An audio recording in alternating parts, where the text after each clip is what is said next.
Can't even access my social media platforms with ease, all in the name of trying to avoid the Subaru skunks. It's exhausting. Listen, I am coming back to Nairobi to live my life freely and damn the reverberations. Because fear is not a cage that I'm willing to be ensconced in, like an animal in a zoo, just because we have a president who studied zoology and is busy treating us like the wildebeest that he went to launch the other day. Having said that, ODM and Raila, msijaribu kuguza Sifuna. Granted, I'm not a member of the party and your issues are your effing business, but I'm speaking because he embodies the kind of leaders that Kenya not only needs, but also wants and deserves. Leaders who do not see youth as tools to be used to cause chaos, to fill rallies, to chant slogans, and as ballot zombies. He speaks of a generation that acknowledges that Kenya is our country and power resides with the people. Thus, it behooves us to fix it. His audacious, eloquent defiance is indicative of my ilk and million others who believe that MOUs and coalitions and career politicians is not the panacea to what bedevils this country. Rather, Kenyans from all length and breadth need to coalesce towards the common goal, which is to salvage our country from abyss and impunity. Because that Kimtoa, with whom are you going to replace his mind? That armed robber, Gaucho, or the street urchin, Omosh 1 hour. ODM, true, and its ranks are known to sideline young progressive minds. Their party leader has a penchant for nitwits, lackeys, intellectual dwarfs, retards, drug dealers, fornicators, and briefcase merchants. You just have to look at the ilk of Aladwa, Junet, Wanga, Joho, and there you have it. It's the caliber of Babu and Sifuna who are still giving that party some panache, some verve, some oomph.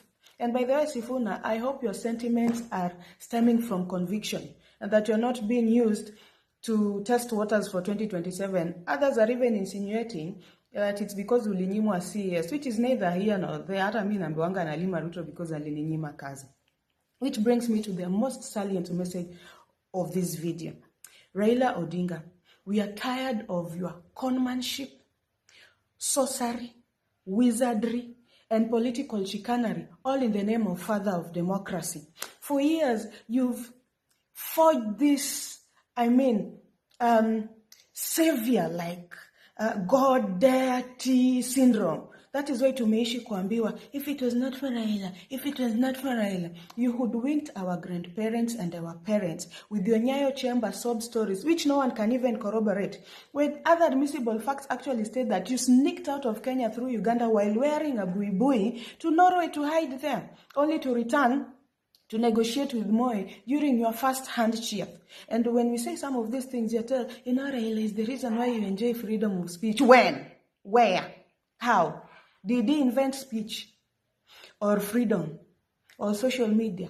Or is he the one that wrote the 2010 constitution that guarantees my freedom of speech? Granted, he might have agitated for multipartyism and that new constitution, but there are other significant figures who played a lofty role, but they are not here holding us by our necks every time we cast aspersions at their betrayal.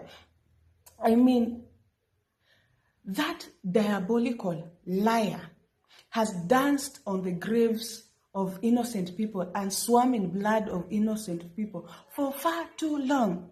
What do you mean, father of democracy, when it's actually him who plotted the 1982 coup against Moi that saw Uncle Chuka, sent to the gallows? Father of democracy, when he actually planted chaos in his own father's party that is now being held by a man who is beaten by his wife.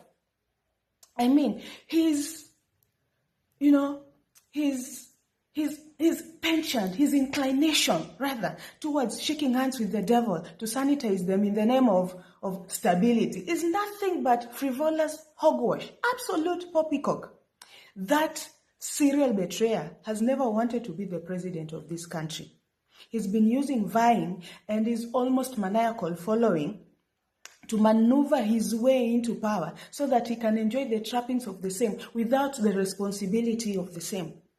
Look at how he has turned Luo, a once respectable community that churned the likes of Agwins Kodhek, Tomboya, Ouko Taya, Obama Senior, into buffoons today known for throwing stones, sleeping in stadiums, collecting aids like his trophies, all while camouflaged under our our big grammar and fancy lifestyle, when we cannot boast of even a single industry. When he was given charter the other day, he took it to his Kisumu home at Riyadh, instead of giving it to Tom Mboya, so that South Nyanza can enjoy another university apart from Rongo. And you find that it's those South Nyanza fools who are busy sleeping in stadiums.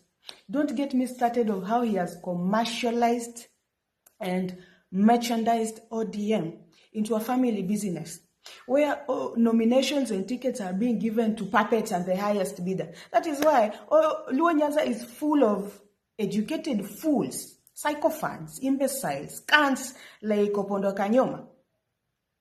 I'm just getting started. Meanwhile, I stand firmly with Candace Owen. This issue of politicians intimidating influencers and bloggers with lawsuits, it won't work. Brigitte Macron has a penis. Full